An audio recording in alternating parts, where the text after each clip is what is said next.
शहीद वाजिद गिलाल जी खे उनके भेटा ॾियण जे लाइ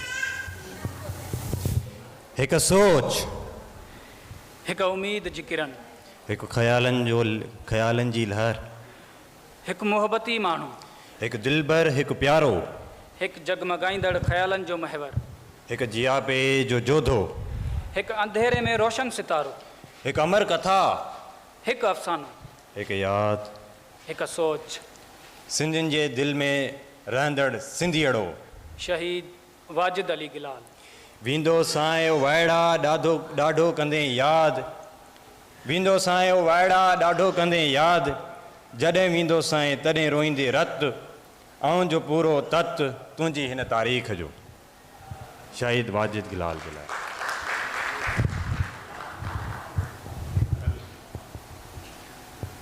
हींअर डॉक्यूमेंट्री शहीद वाजिद गिलाल जे हवाले सां घोड़नि ऐं घोटनि जीअनि थोरा ॾींहड़ा, कॾहिं मंझि कोटनि कॾहिं वाई रिण। शहीद वाजिद जो पाबंद थी दे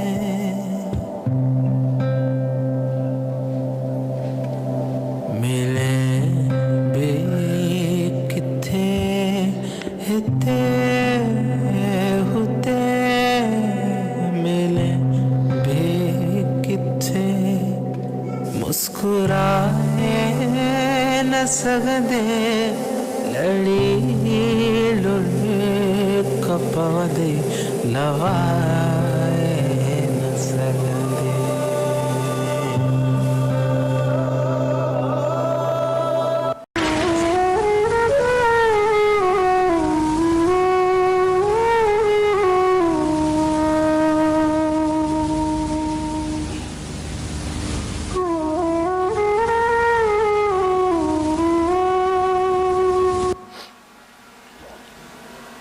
शहीद वाजिद अली गिलाल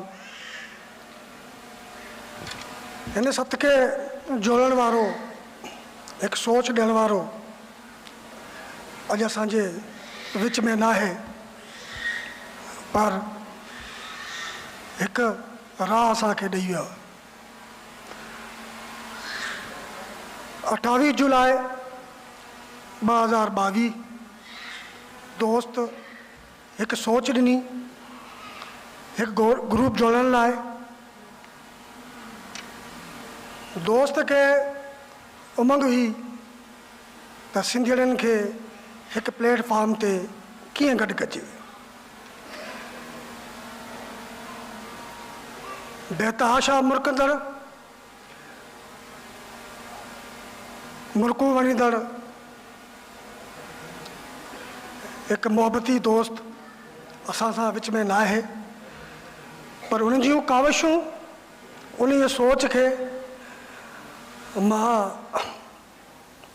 गॾु खणी हलण लाइ उन सां हिकु वचन रखियो हो, वचन ॾिनो हो त असां ॿई गॾिजी सिंधी भाउरनि खे हिन कूफे शहर में गॾु कंदासीं, हर हाल में हर घड़ी में साथ ॾींदासीं।